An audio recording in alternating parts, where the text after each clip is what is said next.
Bienvenidos y bienvenidas al conversatorio sobre redes sociales durante las campañas electorales.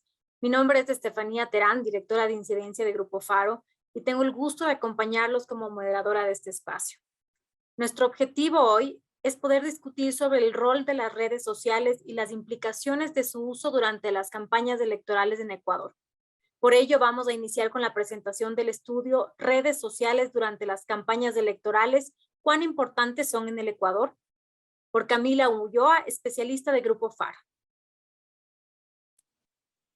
Gracias, Steffi. Voy a compartir mi pantalla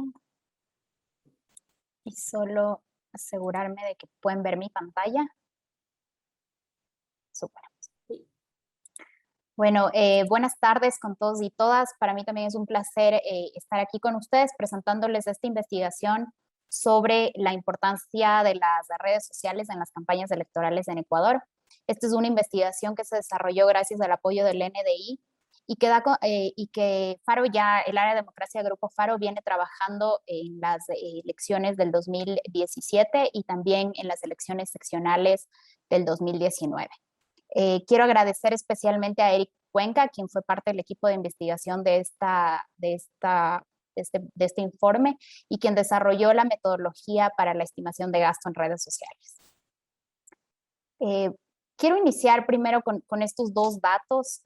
El primero es que en Ecuador, según estudios del 2020, más de la mitad, el 53% de hogares ya cuentan con acceso a Internet. Y además que más del 90% de personas en el Ecuador utilizan sus teléfonos inteligentes para revisar noticias en redes sociales. Esto abre una puerta justamente a este universo de las campañas electorales a través de redes sociales que ya venía en aumento y que creo que se aumentó mucho más a partir de la pandemia del COVID. Y en este sentido es importante hablar de este espacio debido a que las redes sociales nos presentan una dinámica diferente entre los candidatos y el electorado al poder generar mensajes mucho más personalizados hacia las personas, en este caso hacia el votante en este caso. Y en este sentido creemos que la discusión es importante de cara a un posible proceso electoral. Se está hablando mucho de una consulta popular en los próximos meses y creemos que es importante retomar este debate de cómo las redes sociales están inmersas dentro de las campañas electorales.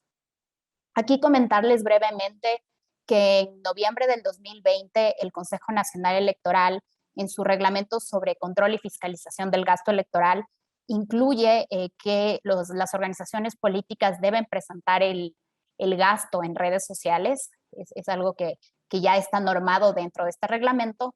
Sin embargo, este reglamento no presenta detalles del porcentaje que puede ser destinado a redes sociales, ni tampoco norma temas de contenidos o de promoción dentro de estas plataformas.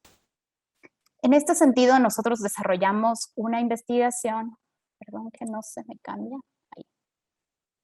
Analizamos el impacto de dos redes sociales, de Twitter y de Instagram, como les mencionaba, para la campaña presidencial del 2021. No incluimos la red social de Facebook debido a que Facebook para este año ya incluyó un programa que permite a los usuarios poder ver el gasto de los candidatos a partir de su propia plataforma. Y tampoco incluimos TikTok, que nos pareció una red que tomó bastante fuerza en esta campaña, porque entendemos que el pautaje para Ecuador todavía no está activo. Tenemos entendido que TikTok permite pautar en otros países, pero en el país todavía no está disponible esto. Sin embargo, puede ser interesante para futuras investigaciones. Analizamos la primera y la segunda vuelta electoral y en la primera vuelta analizamos los 16 binomios presidenciales. Y como les mencionaba, para el análisis de Twitter e Instagram, al no tener una herramienta que la misma empresa, que las mismas plataformas tienen a disponibilidad, tuvimos que hacer una metodología de extracción de datos de estos tweets y de estas publicaciones en Instagram. Entonces, los principales hallazgos que encontramos es que hay un porcentaje, un valor alto destinado a estas dos redes sociales en la campaña electoral. Encontramos que 4.66 millones fueron destinados a estas dos redes en toda la campaña, tanto primera como segunda vuelta.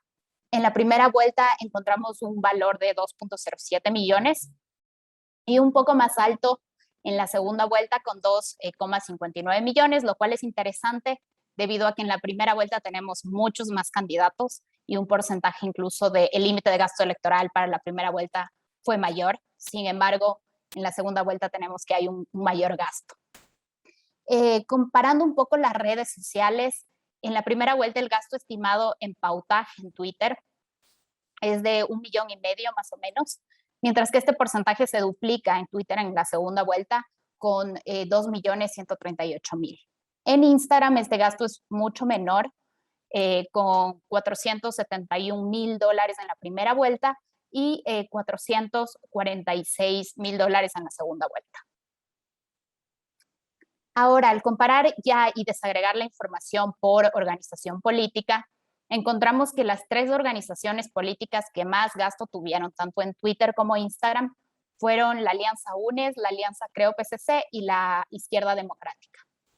En Twitter hay pocas variaciones. En Twitter encontramos que la organización política que está en primer lugar es la Alianza UNES, seguida por Creo y luego Izquierda Democrática y el Partido Avanza.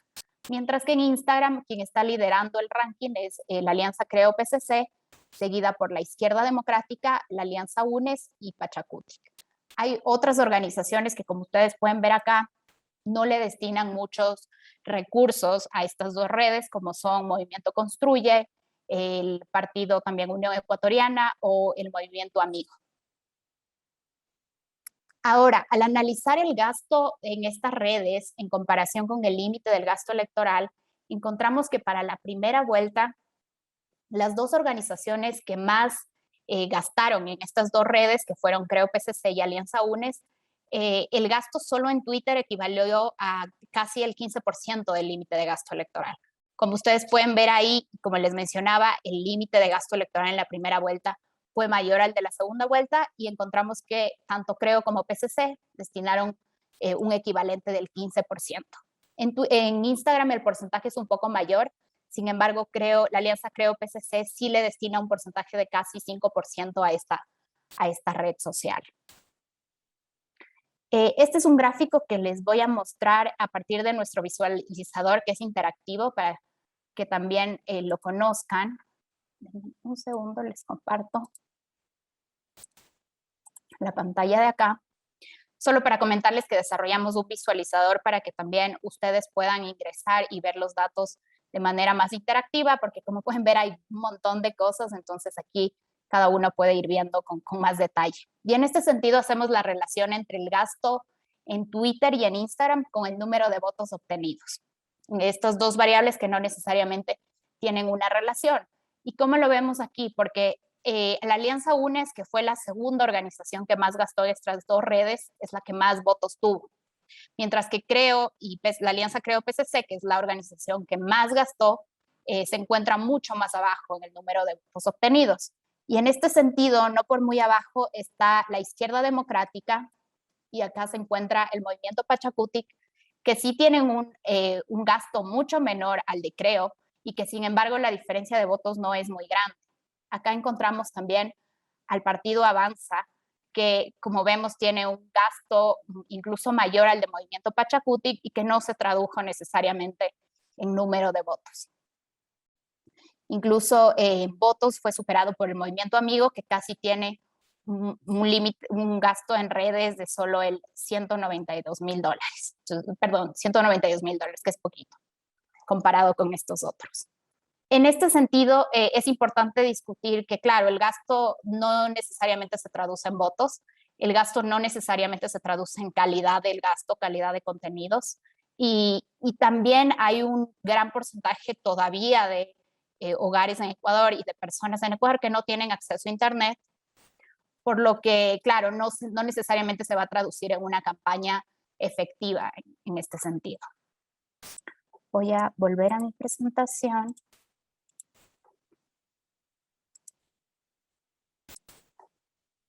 Y quiero pasar a la segunda vuelta electoral, donde comparamos a los 2 binomios que llegaron a la segunda vuelta, encontrando que la Alianza UNES es la organización que más fondos destina a las 2 redes, en esta segunda vuelta. La Alianza UNES en la primera vuelta no le destinaba tanto fondo a Instagram. En este caso, sí cambia la estrategia y gasta incluso más que la Alianza Creo PSC. Lo mismo, al hacer esta comparación con el límite de gasto electoral, aquí sí encontramos una diferencia bastante fuerte con la primera vuelta, y es que ambas organizaciones destinan en pautaje un equivalente a más del 50% del límite del gasto electoral. La Alianza UNES con el 68.27 y la Alianza Creo PSC con el 55% de este límite de gasto electoral. Esto es súper interesante entendiendo que solo estamos viendo dos redes sociales y que solo estamos viendo pautaje en redes sociales. Es decir, no estamos viendo los costos que se consideran al momento de realizar el contenido que se va a pautar en estas redes. Y al ver que solo ya en pautaje se puede ver que se destina un equivalente al 50% del límite del gasto electoral en una sola red, esto sí da cuenta de la importancia de estos espacios en las campañas electorales. Y acá quiero finalizar un poco para ir entendiendo cómo fue el comportamiento de los movimientos y los partidos políticos en relación a al tiempo durante las elecciones. Esta es la primera vuelta. A la izquierda encontramos la evolución temporal del gasto en Twitter y a la derecha en Instagram. Y aquí vemos que todas las organizaciones en realidad aumentan su pautaje, su gasto en pautaje en la última semana previa a las elecciones. Esto tiene sentido entendiendo que la última semana usualmente estamos en un silencio electoral y que este silencio no incluye a las redes sociales, y por eso puede ser que las organizaciones se activen justamente en esta última semana, y es lo que vemos efectivamente en las dos redes donde los picos usualmente de pautaje de gastos se encuentran la semana previa o incluso las 2 semanas previas a las elecciones. Y en la segunda vuelta encontramos que aquí sí hay como una dirección del gasto en pautaje a partir del último mes previo a las elecciones. Tanto en Twitter como en Instagram vemos que a partir del 21 de marzo en el caso de Twitter y a partir del 28 de marzo en el caso de Instagram empieza a subir el gasto en pautaje. Las organizaciones se enfocaron en la interacción en los días martes, miércoles y jueves, y esto también pasa en la primera vuelta electoral. Es un comportamiento que se ve recurrente en las dos vueltas en función a qué días están generando contenido. Y quiero finalizar con unas conclusiones. Como les mencionaba, el gasto en pautaje en Twitter y en Instagram sí representa un porcentaje importante en el presupuesto que cada candidatura tiene a su disposición. Es importante regresar a ver a esto. Y como les mencionaba, considerando que solo estamos viendo dos redes sociales y solo estamos viendo gasto en pautaje. Adicionalmente, esto nos abre una discusión hacia lo indispensable, que es que la ciudadanía conozca justamente el gasto real que tienen sus candidatos en la campaña y que esto sí incluya redes sociales. Y aquí viene el rol fundamental que tiene el CNE y también las organizaciones políticas para presentar estos resultados de gasto, digamos, que sean accesibles y desagregados para la ciudadanía. Adicionalmente, también recalcamos el rol que tienen las empresas para generar estas herramientas de transparencia. Y como les mencionaba, aquí está el ejemplo de Facebook, que desarrolló una herramienta en la que los usuarios sí pueden dar seguimiento al gasto de los candidatos en las elecciones. Adicionalmente, es importante ver este avance que hubo dentro de la normativa de control y fiscalización del gasto electoral, en la que sí se incluye el gasto en redes. Esto ya es un avance porque de alguna manera ya entra en un territorio de regulación este gasto, que antes no estaba normado. Y por último, también todo esto abre una discusión a qué otro tipo de regulaciones deben tener las campañas electorales en redes sociales y tomar en cuenta aspectos fundamentales como temas de protección de datos, temas de manipulación de datos y sobre todo temas de noticias falsas. Eso es todo. Muchas gracias por su atención. Muchísimas gracias, Camila, por esa clara presentación y porque también aporta con insumos relevantes para esta discusión. Y con este contexto queremos iniciar el conversatorio y para ello hemos invitado a Claudia Vega, Caroline Ávila y Julián Quibel. Esta publicación evidencia que las redes sociales son cada vez más relevantes para las campañas electorales, por lo que como Faro vemos necesario empezar a debatir sobre la necesidad de que las regulaciones que aplican a los medios tradicionales y digitales en las campañas se extiendan también a estas plataformas. Para ello, permítanme presentar a nuestros panelistas invitados. Claudia Rojas es politóloga e internacionalista por la Universidad de las Américas con un diplomado en Gobernanza Estratégica, Participación Ciudadana y Gestión Política. Fue la coordinadora de las 2 primeras ediciones de la Escuela Anticorrupción en Ecuador. Fue asistente de investigación en el Observatorio Legislativo, participando en la creación del primer informe de seguimiento y evaluación a la Ley de Fomento Productivo. Ha liderado iniciativas como el Observatorio del Financiamiento de la Política, Brújula Electoral y la campaña Voto Informado. Actualmente es la coordinadora del área de gobierno abierto de Fundación Ciudadanía y Desarrollo. Bienvenida, Claudia. Caroline Ávila Nieto es catedrática e investigadora en la Universidad de la SUAY, doctora en comunicación, magíster en ciencias de la comunicación y magíster en administración de empresas. Su trabajo de investigación en comunicación política, mito de gobierno, comunicación populista y relaciones públicas ha sido publicado en varios capítulos de libros y artículos en revistas científicas. Ha dado ponencias en estos temas en congresos y universidades en distintos países. Actualmente conduce una línea de investigación en la Universidad de la SUAY en comunicación política con énfasis en el estudio en los efectos de la conversación digital en contextos políticos. Julián Quibel es director del National Democratic Institute en Ecuador. Actualmente cumplió la misma función que en Nicaragua del 2012 al 2019. Fue el director del instituto en México durante 8 años y tiene más de 15 años de experiencia en la gestión de programas internacionales y en la promoción de la democracia y gobernanza con enfoques en temas como fortalecimiento de la sociedad civil y los partidos políticos, seguridad ciudadana, liderazgo juvenil, participación ciudadana y observación electoral nacional e internacional. Los programas que ha administrado han puesto particular énfasis en la inclusión política de grupos marginados, la incidencia política y el uso estratégico de las tecnologías de la información y la comunicación. Vamos a dividir este espacio en 3 rondas de preguntas y cada panelista tendrá 3 minutos para su intervención. Van a ver un cronograma que les va a ayudar a manejar también este tiempo. También pedimos a quienes estén observando por Facebook Live o también directamente en este Zoom, subir sus preguntas en el chat y indicarnos a quién va dirigida su inquietud. Al final de las 3 rondas, nosotros también vamos a procesar estas preguntas, una para cada invitado.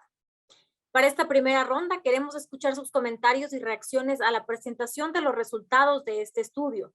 Y quisiéramos comenzar con Claudia, luego con Carolina y finalmente acabar con Julián. Por favor, adelante. Claro que sí, Elena, muchas gracias por la presentación. Un gusto saludar a Julián, a Caroline. También un gusto saludar a todos los que nos están acompañando en esta tarde. Bueno, en realidad el estudio que presentó el Grupo Faro nos parece bastante completo al enfocarse en 2 redes cuya complejidad para monitorear es muy grande. O sea, quizá desde el punto de vista de quien está viendo como usuario esto, no parece un reto tan grande, pero en realidad al momento de intentar acceder a estos datos en herramientas que no tienen acceso a esta información, resulta un complejo reto, por decirlo menos. En ese sentido, yo sí quisiera felicitar mucho al equipo de Grupo Faro porque fue un trabajo, me imagino, muy arduo por lo que vemos en los resultados.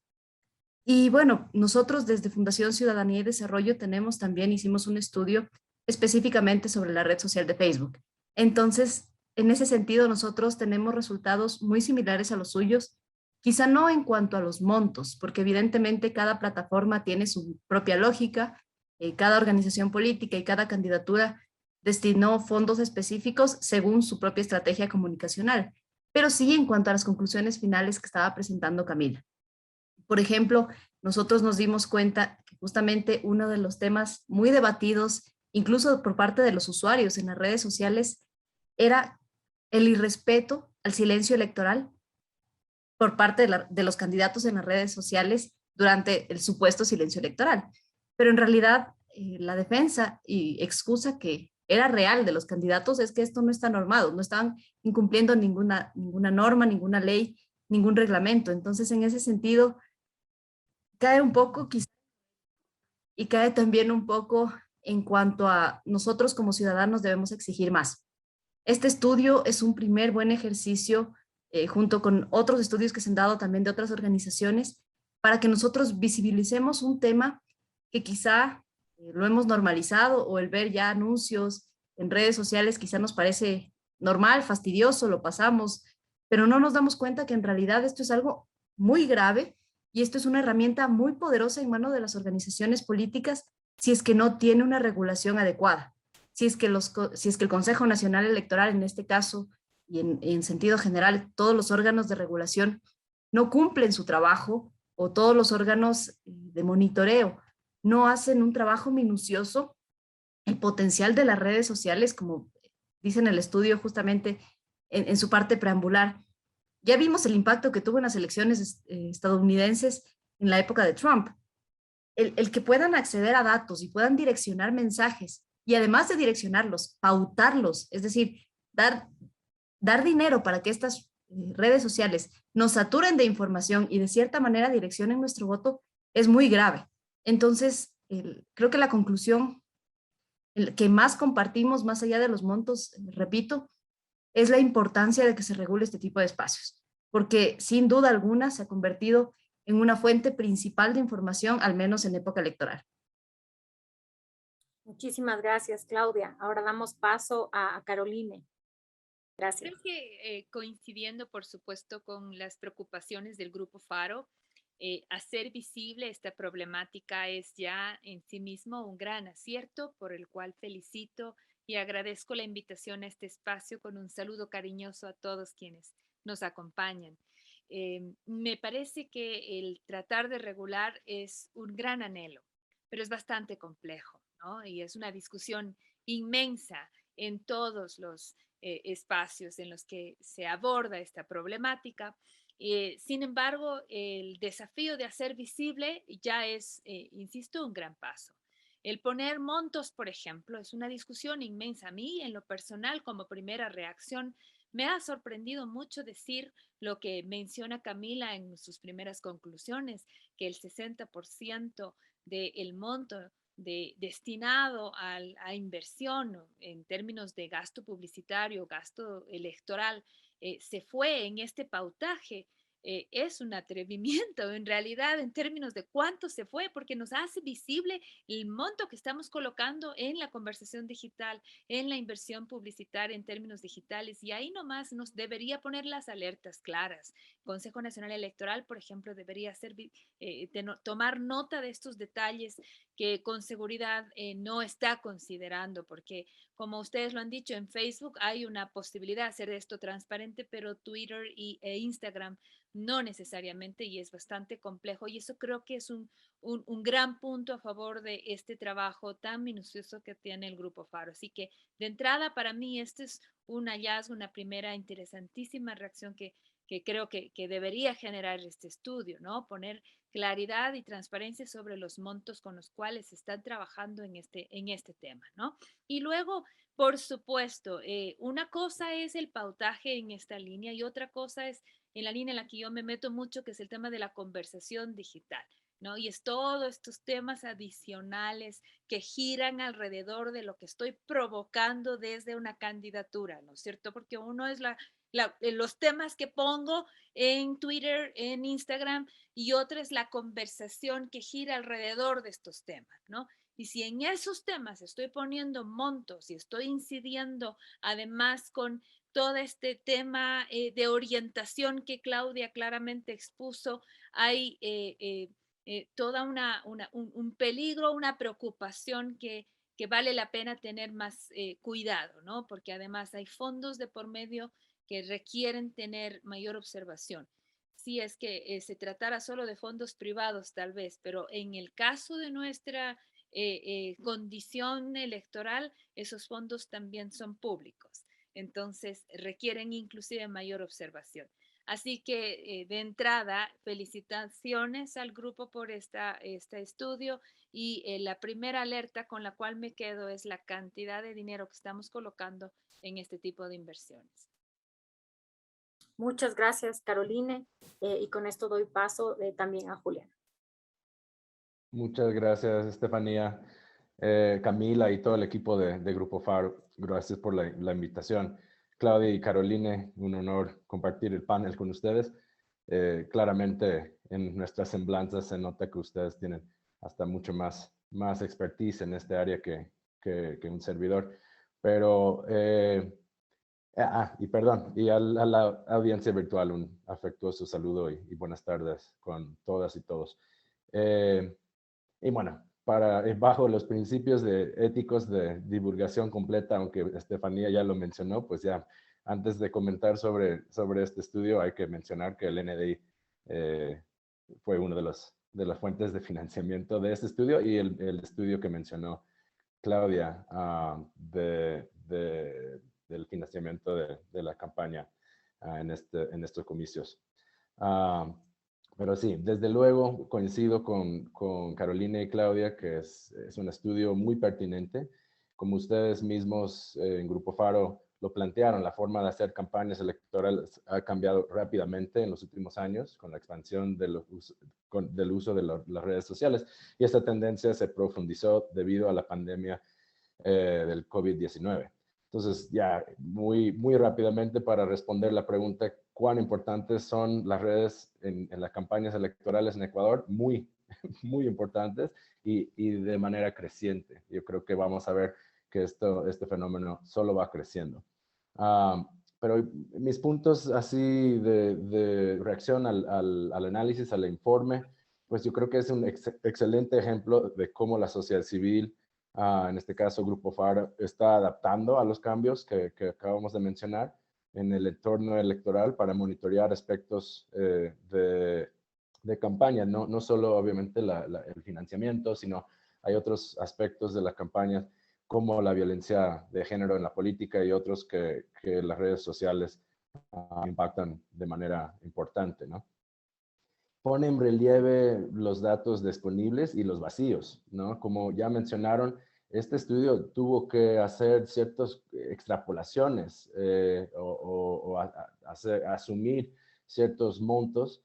Si bien me acuerdo, escogieron para cada post en Twitter solo el monto promedio, podría haber sido mayor o menor, y eso es precisamente por lo que ya mencionamos, que si bien la plataforma de Facebook, que también es dueño de Instagram, ya ha dejado disponible lo que es, son datos para el gasto, pues Twitter no, y creo que sí es bien importante que la presión aumenta en esas plataformas, TikTok y otros, para divulgar esos gastos. Y como me queda muy poco tiempo todavía, pues creo que también deja en relieve bastante algunas preguntas sobre los límites de estos análisis, como mencioné, cuantitativos, pero también sobre la correlación o la relación entre el gasto en redes sociales y el voto eventual, ¿no? Y eso es algo que Camila mencionó. Muchas gracias a los tres. Creo que vamos teniendo importantes conclusiones en esta discusión, que luego los vamos a agrupar al final, pero sí queremos ir ahondando un poco más en qué hallazgos se encuentran para evidenciar la importancia del uso de redes sociales por parte de las organizaciones políticas en tiempos electorales.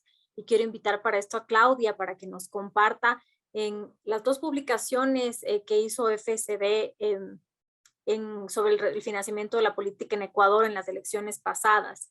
¿Qué hallazgos, aparte del que tú ya nos contaste sobre el irrespeto al silencio electoral en redes sociales, encontraron para evidenciar justo lo que yo decía, ¿no? La importancia del uso de las organizaciones políticas de redes sociales para las campañas justo en época electoral?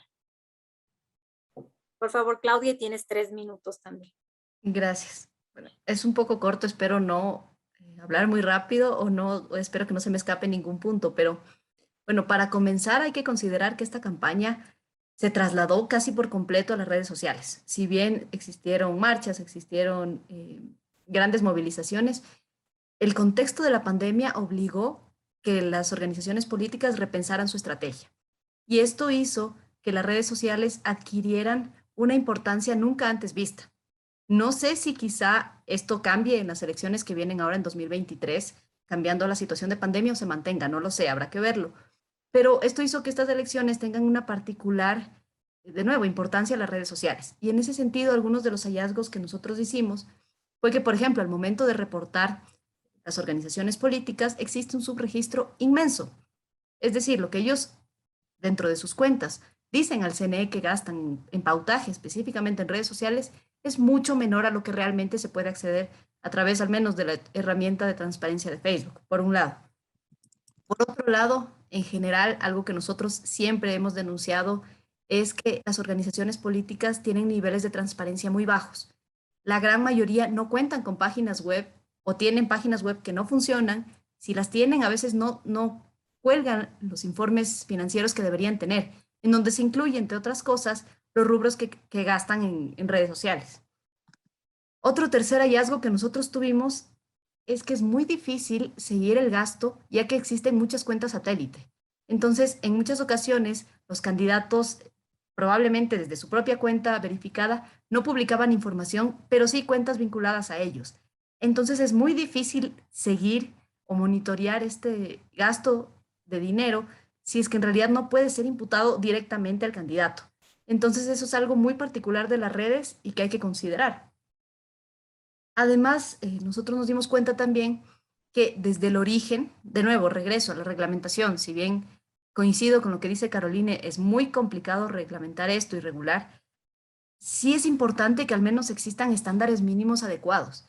Por ejemplo, el Consejo Nacional Electoral, como bien decía Camila, desde estas elecciones obligó a que las organizaciones registren el gasto en redes sociales, pero el formato en el que tienen que reportarlo no está definido. Entonces, nosotros encontramos que ciertas organizaciones políticas lo reportaban como gasto de personal, ya que contrataban agencias que se encargaban del pautaje.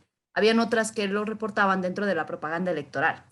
Entonces, en realidad, desde el nacimiento de la reglamentación hay falencias graves que impiden un correcto control no solo ciudadano, sino también un correcto control de la entidad correspondiente.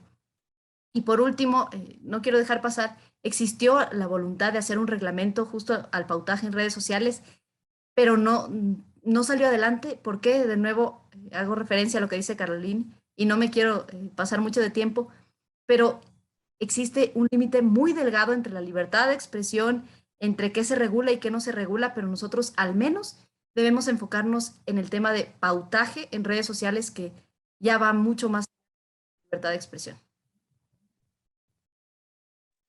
Muchas gracias, Claudia, y justo vinculándolo con lo que tú decías de la importancia de las redes sociales en la última campaña electoral en Ecuador, quiero preguntarle a Julián si considera que hay una prevalencia del uso de redes sociales a nivel global y principalmente en América Latina.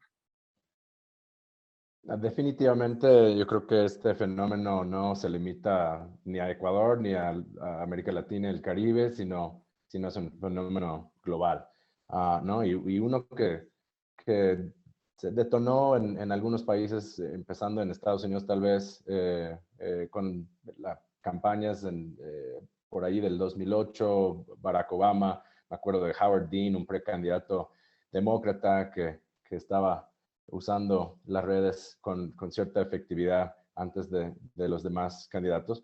Pero este tema, obviamente, digo, y fue analizado con cierta euforia o inocencia, yo diría, al principio, con la idea de que esto iba a bajar los filtros que tenía la gente de los medios de comunicaciones tradicional entre el candidato, sus propuestas, y el votante. Y de cierta forma, sí, ese fenómeno sí lo vimos. Y vimos que había bastantes pros, ¿no? Digamos, nivelaron de cierta forma la cancha de juego en la política, dando a candidatos nuevos con menor proyección, cierta capacidad de llegar a los votantes con sus propuestas que no tenían antes, ¿no? También les permitió a los candidatos, y eso es un fenómeno que yo creo que vimos en Ecuador en estos comicios, de humanizarse, ¿no? Es que si bien estaban hablando de sus de sus propuestas también estaban hablando de qué estaban comiendo en el almuerzo y también con imágenes de su vida personal, de sus mascotas, etcétera. Creo que vimos un lado de Guillermo Lasso que nunca habíamos visto en campañas anteriores, Yacu Pérez también, despertándose en campaña, etcétera. Así que creo que de esa forma sí fue positivo y es un fenómeno que hemos visto en todo el mundo. Obviamente hay un otro lado de esa moneda que es preocupante y ya se ha mencionado en el plano del gasto en estos medios y en el gasto en información que puede ser lo que ahora estamos hablando de fake news o de desinformación que puede confundir o influir en el voto de manera, usando información que no es fidedigna, ¿no? Entonces, y puede ser usado por extremistas para trabajar en contra de la democracia, por gobiernos extranjeros que intentan interferir en los debates y las elecciones nacionales.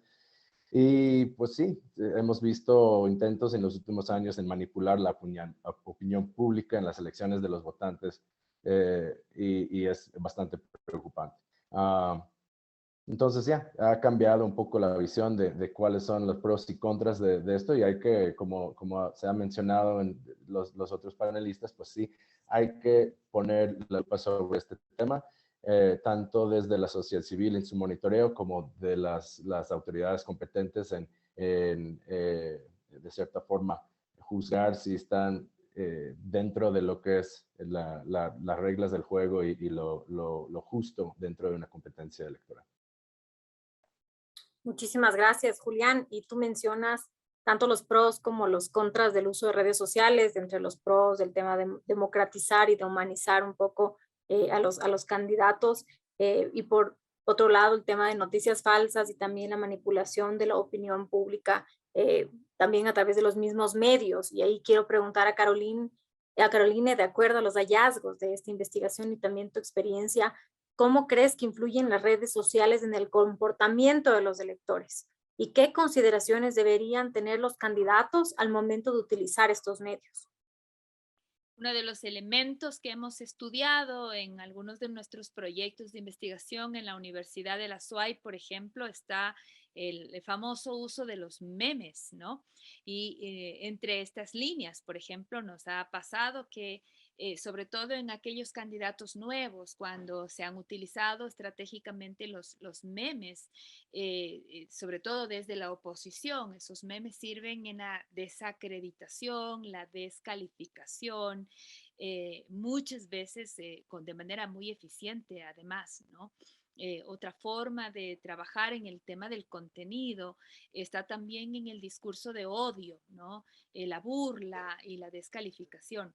Entonces, lamentablemente, si bien es cierto, Julián ha mencionado el tema del fake news como uno de los recursos que está muy popular en el tema del uso de la conversación digital, para hacer un daño en el manejo de la calidad de la democracia en la conversación digital, es el discurso de odio lo que nos preocupa mucho y el incremento de la polarización también.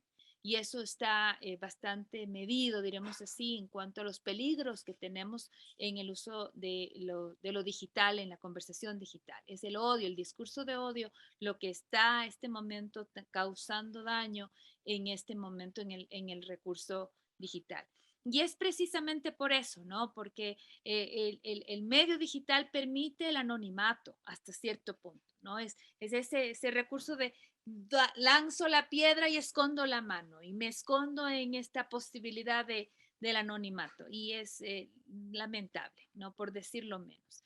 Otra de las cosas que nos ha llamado la atención cuando se utiliza el recurso de la conversación digital es el uso de la encuesta y de la encuesta manipulada, además, ¿no? Encuesta que te permite leer desde una perspectiva distinta el vaso medio lleno, medio vacío, dependiendo del número de quien lo cuente y la manipulación del margen de error o del tipo de pregunta y se convierte en una suerte de guerra también, ¿no?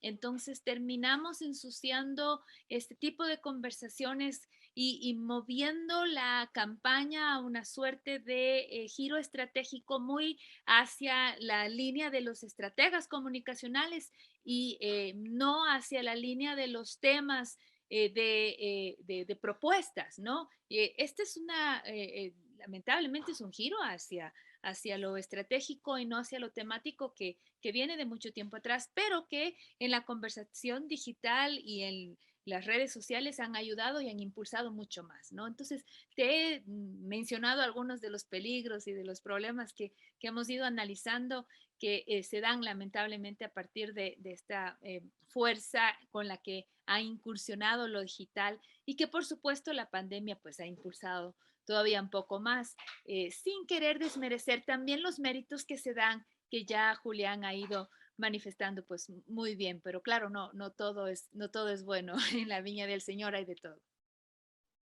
Así es, Caroline, muchas gracias. Y son problemas que realmente inquietan y que también nos gustaría en ese sentido preguntarles a todos ustedes qué se debería entonces regular cuando hablamos de uso de redes sociales para fines electorales y qué tipos de mecanismos requerimos o se requiere por parte del gobierno, por parte de las redes sociales, para que esto efectivamente sea posible, ¿no? Tomando en consideración todas las dificultades que ustedes mismos han enunciado. Y aquí podemos comenzar a cambiar un poco el orden y podríamos comenzar con Caroline, luego con Julián y finalizar con Claudia. ¿Sí les parece bien? Es la pregunta más compleja, ¿no? Porque yo en lo personal creo que la regulación en redes sociales en sí mismo, como mencioné al inicio, ¿no? Es el gran desafío.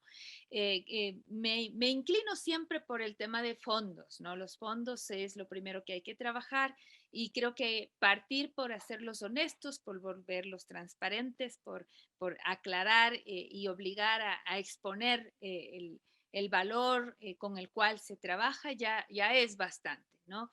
Creo que eso es importante y ser mucho más, insisto, eh, eh, sincero sobre cuánto en verdad estoy gastando, ¿no? Yo sé que se ha dicho 5 millones de dólares, si no me equivoco, estuve mirando sobre cuál iba a ser el monto en este año y eso ya es bastante. Y uno dice en este país con tanta necesidad, deberíamos inclusive bajarlo, pero claro, cuando no ponemos montos reales, pues lo único que estamos haciendo es favoreciendo la trampa y el engaño. Entonces, porque lo otro es simplemente engañarnos a nosotros mismos. O sea, eso es lo que se gasta y yo creo que es más, inclusive, ¿no? Entonces, partir por ahí, partir por ser muy honestos en la cantidad de dinero que se debe invertir en una campaña en un país como el nuestro. Entonces, de entrada es eso, ¿no? Luego, yo creo que también promover mucho más el tema de la participación y el involucramiento de los jóvenes y de la formación, no solamente el tema de la parte publicitaria, sino a trabajar con formación de partido, de fortalecer esa democracia, que no se reduzca solamente a una contribución de cuánto vas a poner en este medio de comunicación o en este otro medio como tal, insistir en que la inversión en los medios digitales hoy en día son tan importantes como los medios tradicionales, etcétera, ¿no? Este tipo de recursos son importantes, no solamente se trata de decir cuánto vas a gastar, sino pensar en estos procesos mucho más integrales como Consejo Nacional Electoral. Creo que hace falta esa mirada, no solamente regular por regular, ¿no? Sino mirar desde una perspectiva mucho más amplia, ¿no? ¿Qué es ataque versus qué no es ataque? A veces queremos decir, es que no se permite la publicidad de ataque y nos comenzamos a tratar de ser policías del contenido y hacemos aprobamos vallas que al final del día en materia de comunicación electoral no dicen nada. Y eso es lo que terminamos autorizando y poniéndole dinero cuando lo único que estamos haciendo es desperdiciando el recurso que realmente en materia, insisto, de comunicación electoral no beneficia en nada en contenido democrático. Entonces, me parece que ahí hay mucho más trabajo que necesita el Consejo Nacional Electoral que en ponerse a regular esto sí, esto no, ¿no? Entonces, creo que por allí podríamos comenzar. Oye, me das solo 3 minutos a una cuestión tan compleja, ¿verdad, Claudia? Es terrible, pero bueno, yo creo que por ahí puedo partir seguro. Julián y Claudia tienen muchas ideas y mejores que las mías. Gracias, Caroline. Y vamos a ampliar seguramente también con las preguntas de quienes nos están viendo ahora. Muchísimas gracias. Y con esto, Julián, por favor. Sí, coincido totalmente con Caroline de que es muy complejo esta pregunta, es la más compleja que han postulado o plantado. También en lo personal, como NDI no recomendamos así, no hay un hilo negro para esto, no hay una fórmula. Y de hecho estamos en territorio no navegado, de cierta forma, y estamos tratando como instituto de recopilar mejores prácticas en esto. Pero en general, lo que yo he visto en mi tiempo trabajando con el NDI, volviendo, por ejemplo, al sistema en México, antes de las redes sociales, hubo un impulso muy fuerte de regulación. Yo diría sobre regulación, como mencionó Caroline, esto de convertir a la autoridad electoral en quien decide si un spot es un ataque, no un ataque, etc. Casi ya las redes sociales han rebasado esa capacidad de cualquier autoridad electoral y creemos, o yo creo en lo personal, que basta con la transparencia, como dijo Caroline. Okay. Y la educación cívica, para que yo creo que es bien importante que va a la mano con la capacidad de la autoridad electoral de analizar gasto público, etcétera, en estas cosas. La educación en alfabetización mediático-digital, es decir, que la población sea capaz de interpretar los mensajes que están enviando desde las campañas y desde otras fuentes aliadas con las campañas, bien importante, y poder leer e interpretar lo que son los datos. Si la autoridad electoral y las campañas en sí hablan de cuánto han gastado, pues que el electorado pueda juzgar, ¿no? Si esto fue, digo, si fue excesivo, si no, etcétera. Entonces yo creo que eso son dos cosas y perdón, yo sé que ya acabó el tiempo, pero creo que también la sociedad civil ecuatoriana tiene un papel importantísimo y les aplaudo estos esfuerzos y poner esta conversación sobre la mesa, pero creo que sí vamos a tener que seguir evolucionando en este territorio no navegado para empezar a generar nuevas metodologías de monitoreo y también poner la luz sobre estos problemas. Gracias, Julián. Y vamos a finalizar esta ronda con Claudia, por favor. Yo en realidad coincido mucho con lo que dijo Julián y con gran parte de lo que dijo también Caroline. Una buena luz la podemos encontrar en países internacionales, en otros países. Hay que voltear a mirar lo que han hecho otros países para tratar de regular. Hay que ver qué prácticas han funcionado, qué prácticas no han funcionado y aprender de esas experiencias. Evidentemente, lo que funciona en otros lugares no necesariamente va a funcionar también aquí en Ecuador, pero al menos nos puede dar una guía de por dónde podemos seguir. Porque como bien decía Julián, esto creo que para todos los países del mundo es un territorio aún no explorado y en gran medida dependerá de una suerte de prueba y error. Pero yo creo que sí hay al menos ciertos pasos pequeños que se pueden dar con miras a mejorar justo lo que decía Julián, que es la transparencia. Por un lado, creo que es indispensable que se fomente la colaboración entre el ente de control, en este caso el Consejo Nacional Electoral, y las plataformas digitales. La herramienta de transparencia que lanzó Facebook no fue el resultado de algo unilateral de Facebook. Yo tengo entendido que varias organizaciones de la sociedad civil, e incluso el mismo CNE, tuvo varias reuniones con la empresa Facebook y el resultado fue esta plataforma. Entonces ahí vemos un buen ejercicio de colaboración. Yo creo que hay que buscar eso. Entonces el Consejo Nacional Electoral no puede enfrascarse en su rol de ente público y no podemos tampoco permitir que una empresa privada como Facebook y aún más una empresa extranjera sea quien imponga los estándares de transparencia. Por eso digo, lo más importante es la colaboración. Y desde otro punto de vista, creo que podemos también partir de aspectos muy pequeños, como que, por ejemplo, se exija a las candidaturas que inscriban cuentas verificadas en las redes sociales, de tal manera que sea más fácil incluso dar seguimiento a la información publicada. y contrastar qué es real y qué probablemente es una fuente maliciosa, por un lado. Por otro lado, es muy importante también que se homogeneice los reportes, es decir, que se exija, sí, que se reporte cuánto se gasta, pero que esto sea de una manera homogénea para que el control pueda ser bueno. Y también desde el CNE que se exija que la calidad de los reportes y de los datos que se ha dado por las organizaciones políticas sea adecuado. Porque si ustedes ingresan actualmente, les invito a quienes nos están viendo que ingresen a la página del CNE y miren los informes presentados, al menos en gasto de las organizaciones políticas, y varios de ellos son ilegibles. Entonces, en realidad, en la práctica resultan inservibles. Y por último, espero acabar en los 30 segundos, pero creo que esto nos hace pensar que el mayor fundamento para la existencia de recursos públicos en la campaña electoral, que es el Fondo de Promoción Electoral, es equilibrar la balanza. Es que solamente se pueda gastar este fondo dado por el Estado para todo tipo de publicidad en medios tradicionales y en medios digitales. Pero las redes sociales la dejamos de lado. Entonces, ¿hasta dónde resulta útil tener un fondo público para la promoción? Sociales no se respeta este tipo de límites de gasto o simplemente ya no existe este equilibrio de balanza. Creo que eso en honor al tiempo. Excelente, gracias. Gracias, Claudia. Aquí hay algunas preguntas que comienzan a aparecer en Facebook. Dado el tiempo, vamos a elegir una para acá, al menos una, y veamos cómo va el tiempo para cada uno. Entonces voy a comenzar por una que es para, no sé, para quien quiera realmente responder. Dice que si los huecos judiciales y la falta de leyes en torno al control electoral en campaña, así como la evasión de declaración, facilitarán que el uso de redes sociales sean mayoritariamente utilizados. Y esta es una pregunta que está específicamente para Claudia.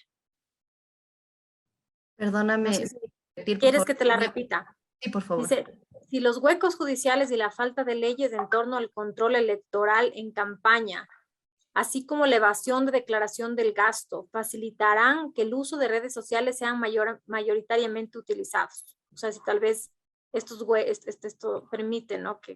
O facilita que se vayan por allá. Yo creo que no. Yo creo que no lo facilitan porque indistintamente de que exista regulación o no, es imposible no regresar a ver a las redes sociales al ser un candidato. Entonces, una candidatura, existan leyes o no existan, es muy difícil que no procure al menos promocionarse de cierta forma en las plataformas que son más utilizadas por los ciudadanos. Entonces, yo creo que no, es decir, la falta o los huecos en las regulaciones no son una causante para que existan estas campañas en redes sociales. Sin embargo, considero que los huecos en la regulación sí es aquella causante para el estándar o para la calidad de los reportes o la calidad del monitoreo y control que se le da justamente a ese gasto. En ese sentido, va a existir, al menos desde mi óptica, siempre va a existir en estas redes sociales o en las que vengan en un futuro campaña, se va a pagar en la medida de lo que se permita a través de las plataformas, pero depende el cómo monitoreamos y el cómo quizá hacemos un control ulterior en la normativa que tengamos.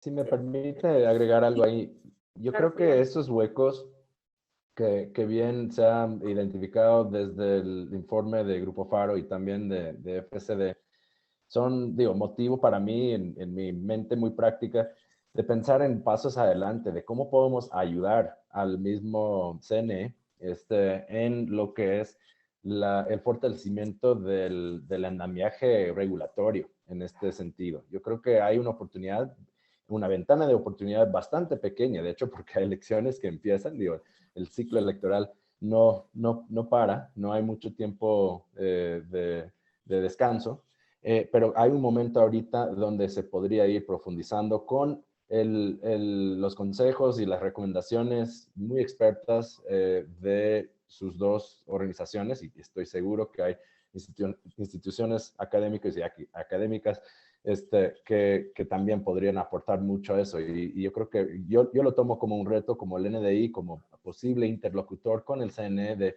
establecer un puente ahí para ver si podríamos en el menor tiempo posible sentarnos y empezar a ver cómo podemos cerrar esos huecos y qué tipo de andamiaje regulatorio se necesita en Ecuador basado en lo que ustedes han observado. Sumamente importantes estas reflexiones. Y también antes hay una pregunta que estaba para Camila que creo que también es importante resolverla antes de continuar y dice, Twitter había prohibido la publicidad política. ¿Cómo es que pudieron hacer publicidad durante la campaña? Sí, eso es algo que sí lo vimos con Eric al momento de analizar justamente los posts y en teoría está prohibida la publicidad política, pero hay ciertas excepciones que puedes hacer al momento de verificar cuentas, al momento de presentarte como un usuario verificado. Entonces, por eso es que al momento de nosotros analizar los posts, teníamos que ver solo este tipo de cuentas que realmente podían promocionar posts. Adicionalmente, y es algo que no les comenté en la presentación, antes en Twitter, cuando tú usabas esta herramienta de extracción de datos, te decía directamente como un metadato de ese post, de esa publicación, si el tweet era o no publicitado, o sea, te daba incluso ese dato. Twitter lo sacó, ahora tú ya no puedes tener este metadato y necesitas una metodología adicional para ver si es que realmente ese post fue publicitado. Entonces, se vuelve incluso menos transparente y menos fácil de ver si es que si es que un post político fue o no publicitado. Entonces, contrario a regular más bien la publicidad política en Twitter, creo que hay menos herramientas para poder ver directamente si es que se está controlando eso. Muy importante esta aclaración, Camila, muchas gracias. Tengo una pregunta, tenemos desde Facebook una pregunta para Caroline y dice, ¿es realmente necesario que una campaña electoral esté en redes sociales? Si según el estudio hemos visto que no tiene una relación directa, ¿no sería mejor que no se permita pautar en redes sociales justo por el poco control que se tiene sobre esto? No, yo creo que si hay algo que hemos aprendido a partir de la pandemia y a partir de cómo ha ido evolucionando en el contexto digital, la comunicación en general, creo que es que las campañas en general, todo tipo de campaña y las políticas en particular, obedecen a un complejo contexto comunicacional que es de multiherramienta, ¿no? Lo que es un error es pensar que las campañas se reducen al contexto digital, ¿no? Las campañas son multimediales, están en el contexto digital y en el contexto tradicional. Sobre todo en el ámbito latinoamericano, en donde lo tradicional todavía está vigente, la campaña puerta a puerta, la campaña recorrido sigue siendo vigente, eso está clarísimo, pero es evidente que el contexto digital ha venido y ha venido para quedarse, ¿no? Entonces, por supuesto, está muy bien plantear una campaña multimedial que permite además tener un discurso que se adapta a distintos públicos con distintos intereses. Es importante trabajar en TikTok, es importante trabajar en Instagram, pero hacerlo a su vez desde estas lógicas, ¿no? Y no hacerlo en exclusiva, que es, por ejemplo, una de las críticas que ha tenido el actual gobernante cuando se redujo a lo digital y se había olvidado, por ejemplo, decía muchos, de sus gobernantes, sus mandantes de a pie, ¿no? Cuando dejó los medios tradicionales y fue además premiado cuando volvió a los medios tradicionales, precisamente porque en el Ecuador en particular se agradece todos esos medios multimediales. Esa es la forma en la que se debería hacer. Así que no, para nada, es importante utilizar todos esos recursos. Y ahí aprovecho que estás ahí para otra pregunta que también está dirigida para ti y que dice que los trolls en redes sociales, ¿cuál es su opinión sobre estos usuarios que llenan redes sociales y más aún en época electoral? Híjole, el problema es que allí yo tengo el sesgo personal, que tengo una lucha completa, ¿no? Para nada. A ver, ¿cuál es el problema con los trolls que contaminan la conversación, ¿no? Son poco efectivas en cuanto al resultado final, porque al final del día uno es capaz de identificar, gracias a la alfabetización mediática que ya habló Julián, la ciudadanía cada vez más está entrenada en esta conciencia de, es que esto es un troll, ¿no? Cuando mis alumnos me decían hace un par de años atrás, ay, profe, no le haga caso, es un meme, me decían así, ¿no? Cuando yo me preocupaba a propósito del estudio del fake news que teníamos, ¿no? Es que yo decía, es que esto tergiversa, no, profe, no le haga caso, me decía, es un meme.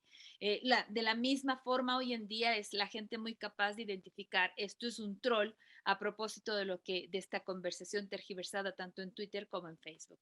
La gente comienza a irse poco a poco disciplinando e identificando esta tergiversación que se comienza ya a abundar en las redes sociales. Pero ¿cuál es el problema? Que comienzan a ensuciar, a tergiversar y causan daño sobre todo ya en momentos en los que sobreabunda, ¿no es cierto? Daña y comienzan a generar demasiado ruido.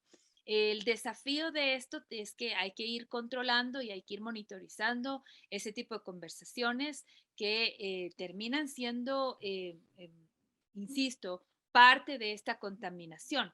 Hay estudios que mostraron eso durante la misma campaña, muy activados en esa polarización típica que se da en los procesos electorales y que fue bastante negativo al final del día porque lo que genera es que se ataca entre gente que está muy activada. Entonces, no se gana un solo voto. Lo único que hace es despechar a la gente y terminas cansado, hastiado, ya no, ni siquiera quieres abrir Twitter, ni siquiera quieres abrir Instagram, porque terminas absolutamente asqueado de este proceso. Entonces, no ganas un solo voto, lo único que haces es seguir peleando, enlodando lo político y cansando el proceso. Ahí hay que tener más conciencia política, lamentablemente, y yo peleo con los asesores en ese sentido, por eso me quedo en la academia, es el mejor balcón que puedo tener. Gracias, Caroline. Y aquí una pregunta para Julián en relación con los jóvenes y la política de masas, que creo que es sumamente interesante también cuando se habla de redes sociales. Es si consideras que el uso de redes sociales en campañas puede favorecer al acercamiento de la política a las masas y sobre todo a los jóvenes. Esto enfocado en la discusión política que se puede armar en las redes sociales.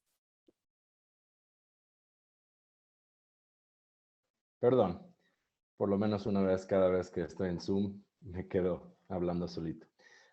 Sí, yo creo que sí. Yo digo, si bien hablé de los dos lados de la misma moneda, lo positivo y lo preocupante del uso de las redes, yo creo que sí tenemos que ser optimistas y ser objetivos también. Es decir, si bien tenemos una penetración del Internet en el Ecuador hoy por hoy bueno, depende de cómo lo mides, pero 90% mencionaron de personas que reportan haber consultado en su equipo telefónico, digo, noticias políticas. Me parece que es una manera increíble para llegar a la gente.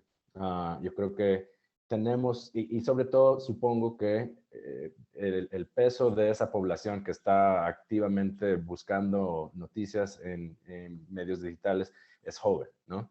Entonces yo creo que sí es una manera. Yo creo que los estrategas de comunicación de las mismas campañas lo descubrieron en estas últimas elecciones y lo vimos, ¿no? El uso de nuevas plataformas, TikTok, Instagram, etcétera, que en las elecciones anteriores no se usaban, precisamente porque su análisis demuestra que sí es una manera de llegar a los jóvenes. Ahora, si hablamos de la calidad de la comunicación, pues hemos visto todo el espectro también. Digo, sabemos que hay cosas que a lo mejor son un tanto frívolos o no tienen contenidos particularmente importantes para informar al votante sobre su decisión, que son a veces los que más engagement tienen, que más la gente busca o que en lo cual más interactúa, ¿no? Eso dicho, yo vi muy positivo pues una serie de acercamientos transmitidos por estos medios de los candidatos con distintos sectores. Yo creo que sí es una manera de llegar a las masas de manera un poco más personal, de una manera más inmediato, más humanizado, de cierta forma, que los medios de comunicaciones tradicionales, o por lo menos como los medios tradicionales antes cubrían la política. Entonces yo creo que sí, hay que ver digo, de los dos lados de la moneda, pero no deberíamos de descartar que sí, estos medios son importantísimos en transmitir mensajes y generar una discusión, lo cual es algo que destaca las redes sociales de los medios tradicionales. Ahora sí podemos tener una conversación. Antes era unidireccional. Uno escuchaba lo que estaban diciendo, uno consumía la información que el periodista pensaba que era pertinente a través de sus preguntas, pero no tenías necesariamente esta oportunidad de hacer preguntas y recibir respuestas. Así que yo creo que sí es una herramienta poderosísima para democratizar la comunicación. Gracias, Julián. Y ahora hay una pregunta que no quisiéramos desaprovechar, que está Claudia acá sobre el tema de financiamiento, y hay una persona que se interesa en saber si es que hay otros mecanismos que aparecieron en la última campaña electoral como crowdfunding y cómo esto se reguló o no fue regulado, tampoco como es el caso de las redes sociales. Claro, en realidad en estas últimas elecciones justamente vimos que uno de los binomios dijo que iba a fundamentar toda su campaña en el crowdfunding, pero eso no está regulado aquí en Ecuador, al menos en el ámbito electoral. Decían que se subsanaba los requisitos pedidos por el CNE a través de la plataforma, entonces uno ingresaba a la página web, si es que quería donar tenía que llenar un formulario en donde supuestamente se ingresaban ya los datos que son aquellos requisitos para que estén en el reporte de ingresos del Consejo Nacional Electoral. Entonces, hay que ver si en realidad se cumplió o no con esto. Es complejo. Hacer seguimiento a este tipo de ejercicios es complejo porque también existió la denuncia por parte de un portal web, de un medio de investigación en donde decía que esto era una pantalla, que este crowdfunding en realidad nunca existió y que ellos, desde este medio de comunicación, hicieron un aporte, cumplieron llenaron el formulario y se dieron cuenta que ese dinero no aparecía y no salía reflejado en la lista. Entonces, de nuevo, yo aquí tomo las palabras de Julián, hay que ver las dos caras de la moneda. Por un lado, es ventajoso el poder pensar que no necesariamente el binomio presidencial o el candidato que tenga más dinero es el único que tiene posibilidades de hacer una buena campaña, sino que también es importante que si es que tiene el apoyo de la gente, tanto económico como partidista, pueda tener una campaña de igual a igual con gente que quizá tenga más dinero. Pero de nuevo, yo regreso al punto de la importancia de la transparencia. Entonces, este tipo de mecanismos probablemente se van a seguir dando en el futuro. Y aquí lo importante es que el CNE tenga una mirada amplia sobre qué se hace en otros países, porque esto no es un ejercicio nuevo, no es algo que se ha inventado en Ecuador en esta última campaña, sino que es algo que ya se viene implementando en otros países desde hace años. Entonces, simplemente de nuevo es regresar a ver lo que se ha hecho en otros países, qué ha funcionado, qué no ha funcionado, y en ese sentido intentar dar un marco general para que las cosas no se hagan fuera de la normativa. Y de nuevo, esto fue algo que se dio sobre la marcha. Es decir, el crowdfunding se dio ya estando en campaña y ahí el Código de la Democracia, que es la ley que reglamenta las elecciones, está blindada. No se puede hacer ningún tipo de reformas en periodo electoral. De tal sentido que incluso de cara a las elecciones que se nos vienen ahora en 2023, es muy probable que nos vayamos con el código que tenemos actualmente vigente, porque tenemos hasta que inicie el periodo electoral o un año antes, exacto, tenemos un año antes de que se den las elecciones, de tal forma que hay que correr, como bien decía Julián, las organizaciones que nos dedicamos a esto tenemos un poco que correr siempre el tiempo en contra e intentar adelantarnos, no necesariamente actuar reactivamente, porque se van a dar casos nuevos en donde, como en estas elecciones pasadas, no teníamos contemplado esta posibilidad y se dio. Entonces queda un poco en el limbo, en se puede, no se puede, hicieron bien, hicieron mal.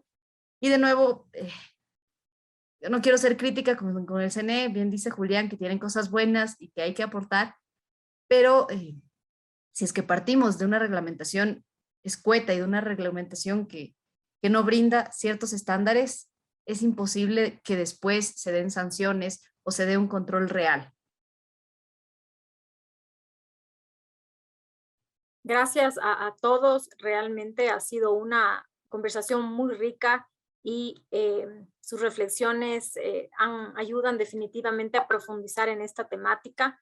Definitivamente queda mucho por seguir conversando. De las conclusiones más importantes, creo que hay varias, pero El tema de las redes sociales es un hecho que viene como una avalancha y hay que tratar de manejarlo. Se vio en las elecciones anteriores, probablemente siga pasando en estas elecciones y sobre todo porque hay muchos pros, como muy bien señalaron, de utilizar las redes sociales, pero también hay muchos contras que complejizan sobre todo la regulación de estos medios.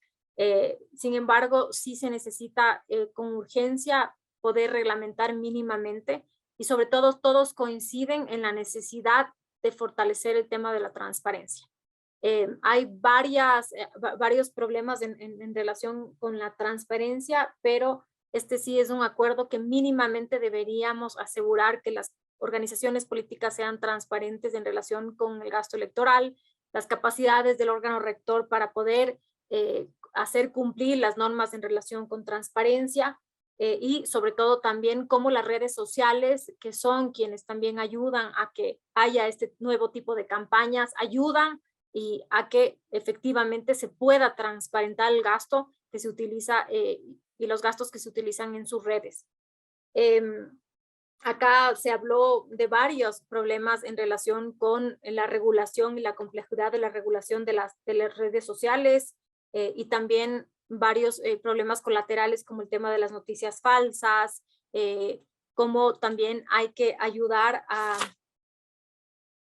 alfabetizar mediáticamente y digitalmente a los usuarios para que la ciudadanía también tenga un rol mucho más activo en controlar y con algo que muchas veces dijo Caroline, el tema del contenido democrático y cómo nosotros vamos fijándonos más en la calidad de los contenidos que también se manejan en redes sociales y que haya más conciencia de por qué un troll, por ejemplo, dificulta la fluidez de la comunicación política dentro de una campaña electoral. Es sumamente importante también en un contexto como Ecuador que se tenga claro que si bien es muy relevante y porque aumenta cada vez más el acceso al internet, la campaña vía redes sociales, no es exclusiva. Y es decir, se tiene que también poner atención a las campañas tradicionales y a lo no digital para poder llegar a la mayoría de los ecuatorianos o del público que no está en redes sociales. Creo que hay una importancia también importante en cuanto al reporte del gasto electoral de homologar, ¿no?, los reportes de cómo se están presentando estos gastos por parte de las organizaciones políticas para que no haya un subregistro, como Claudia muy bien lo mencionó. Y esto también implica, como bien decía Julián, apoyar al Consejo Nacional Electoral para que desarrolle o fortalezca las capacidades de monitoreo, de registro y de regulación de las redes sociales. Poner muchísima atención en esta regulación a los discursos de odio, como bien lo dijo Caroline, que son cada vez más recurrentes, discursos de odio o que conllevan una polarización que no es saludable en términos políticos para ninguna sociedad democrática. Esto a breves rasgos, lo más relevante o los hallazgos más importantes de esta discusión. Definitivamente tenemos que seguir poniendo estos temas y sobre todo, como bien dijo Camila al inicio, frente a una potencial consulta popular, como bien señalamos también, vienen elecciones seccionales, ya están muchos además anunciando como candidatos presidenciales ya, entonces es sumamente necesario ayudar a una mejor regulación y poder también ayudar a los partidos políticos a que utilicen las redes sociales en beneficio también de una conversación democrática de doble vía. Con esto, muchísimas gracias nuevamente por su participación en este conversatorio. Ratificamos el compromiso de Faro de continuar generando evidencia para la toma de decisiones, pero también para tener estas conversaciones entre diferentes actores que trabajamos en el tema. Les recomendamos mucho también revisar el informe que ha hecho FCD también con el apoyo del NDI, pero también que hizo Faro también en el mes de julio del presente año sobre la transparencia de las organizaciones políticas, dado el tema y la importancia del tema. Y también incluye un apartado de la evaluación de la transparencia del Consejo Nacional Electoral en relación con lo que decía Claudia, que es la publicación de información de las organizaciones políticas. Pueden encontrarlo en la página web de Grupo Faro, en la sección de publicaciones, Y con esto me despido, que tengan una excelente tarde. Muchísimas gracias a todos por vernos y también a estos excelentes exponentes que nos ayudaron con sus reflexiones del día de hoy.